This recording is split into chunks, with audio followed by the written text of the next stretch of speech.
So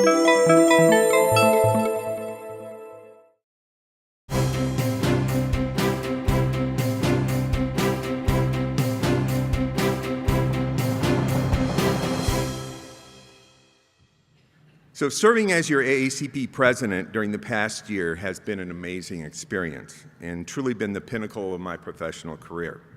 I greatly appreciate the trust the membership has placed in me and hope that I have served the association well. During the past year, I would say I have been in my element. Sir Kenneth Robinson, who I heard at not this very meeting, but an AACP meeting in the past, he's a celebrated educator and a keynote speaker in the past. And he talks about individuals being in their element. And he defines it as a place where the things that you love to do and the things that you are good at come together. I cannot think of a better description of my past year. Please indulge me a few moments of your time for me to reflect and thank those who have supported me along the way. I have been fortunate to be surrounded by a cadre of good people during my career in academia and my personal life as well. In his book, Good People, author Anthony Tijan points out that good and goodness are words so embedded in everyday conversation, they've almost lost their meaning. He refers to them as suitcase words, often overused, overstretched expressions that have next to no meaning. We often use good in the professional setting as a synonym for competent. But goodness is far more than a person's competence. Goodness is about a person's humanity, their values, the qualities inherent in their character. In academia, we often become transfixed on a person's competencies, i.e. what's on their CV, and spend less time assessing their goodness.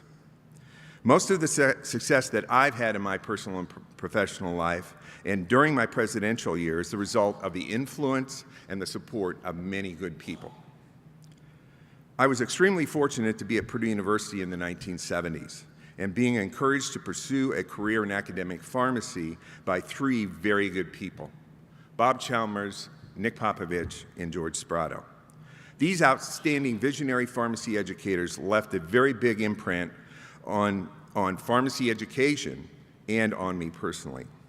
These great mentors of mine not only enabled me to discover talents I did not know I had, but instilled in me the value of family, faculty citizenship, and probably most importantly, activity in AACP.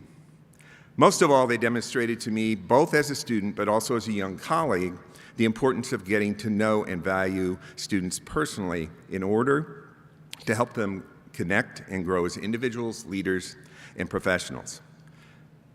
I hope they have been proud. I hope Nick and George have been proud of what I've been able to accomplish this year, and it was very special for me that both Nick and George were here. Bob, as you know, is no longer with us, but I have thought many times in the many trips that I've had and been at 30,000 feet, I felt his hand on my shoulder telling me, "You're doing the right thing, Steve." So I felt his presence as well during this past year. Having completed my 5th year on the AAC Board of Directors, I can say with confidence that it has been one of the most valuable experiences that I've ever had. The respect I have for my fellow board members is hard to put in words. Although they have been elected to their positions, they are all volunteers. They put in their time and, more importantly, their hearts into this organization in an attempt to enhance the Academy. All of them are people who all of them to a person are very good people and have become my lifelong friends. I would also be remiss if I did not reach out to former AACP presidents who have provided me both advice and counsel. In particular, I want to call out Peggy Piasek, Rod Carter, and Brian Crabtree, who really helped me prepare for my year as president. I also want to thank my colleagues and friends, again, very good people, who I have met during the past 30 years as an AACP member. Your support and words of encouragement, especially during this past year, were much appreciated. The reasons we have connected are many, but a bow tie is a great place to start. No president of this organization could be effective without the support of dedicated executive director and talented staff. Thank you, Lucinda and the staff for being very patient and supportive during my tenure, especially fielding my many questions about why we do the things that we do, and is this a good time to consider an alternative approach to how we do things? Not only is the staff competent at what they do, at the core, they are all very good people.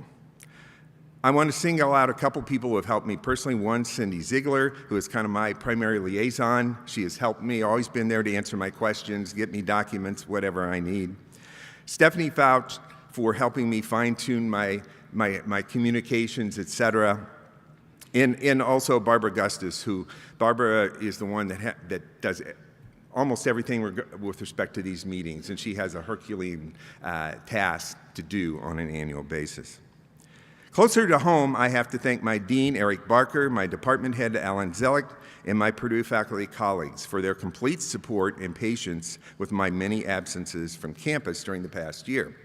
I am fortunate to work with so many good people. I have not yet totaled the number of days during the past year I've been out of the office on AAC-related business, but in an attempt to lessen the lack of physical presence, we have placed a cardboard cutout of myself in my office to prevent someone from looking at the office space and trying to claim it in my absence.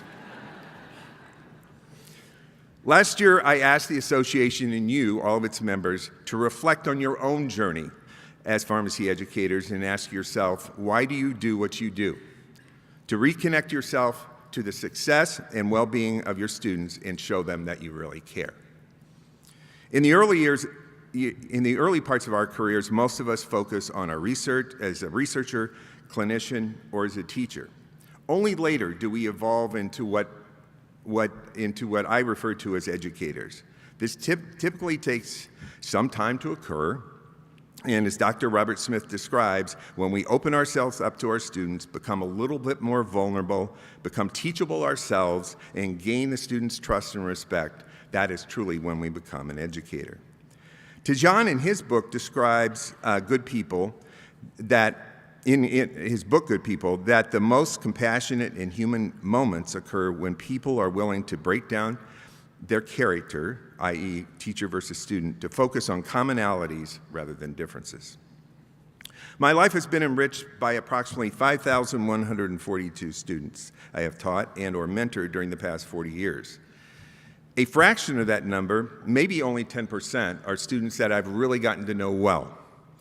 And so I know them more as students. I know many of them as friends. And so I ask myself, why is it that it's 10%? Why isn't it 100%? Well, when you get to be 5,142, it's a little difficult to achieve that. But what is it about the 10% why is it that we connect? And after reading the book Good People, I decided that probably somewhere in the first 5 minutes of meeting these individual students, something about them as a good person comes out. And that's the reason that we connect. These special students who exhibit the trait of good people have connected authentically with me and have seen me beyond my resume, my job role, and my professional title to help me become better. A fuller version of myself, and yes, they have made me a better person, far beyond what I would have been had they not been a part of my life. Frankly, they touched my heart. And I love them like they're one of my children. Finally, I want to thank my family for their love and support, not only during the past year, but during my 40 years in pharmacy education. I am so proud of the adults and parents my children have become. Both Elizabeth and Matthew are elementary school teachers, perhaps the most underappreciated servants in our society. They both share their love with their students on a daily basis. They too have had mentors that have helped shape their careers. My grandkids, well, there's nothing that brings a grandparent more joy than grandchildren. Their unconditional love is priceless, and I pray that their lives will be blessed with exposure to many good people. Most of all, I want to thank the number one good person in my life, Kathy, my beautiful wife of 41 years, for all her love, support, and most of all, her patience with my imperfections, which are many. I could not have been successful in my role during the past year without your encouragement and devotion and collaboration. As you can see, my life has truly been blessed with the presence of many good people. They all look different, but what is the same is how they may make you feel, and how they made me feel inside after being in the presence. The following quote perhaps sums it up the best. The company of good people is like walking into a shop of perfumes. Whether you buy the perfumes or not, you are bound to receive the fragrance. Again, I want to thank the membership for your support and encouragement during the past year. Serving as your president has truly been an honor and a privilege. My hope for all of you, in both your personal and your professional life, that your lives are filled with the presence of many good people. Thank you.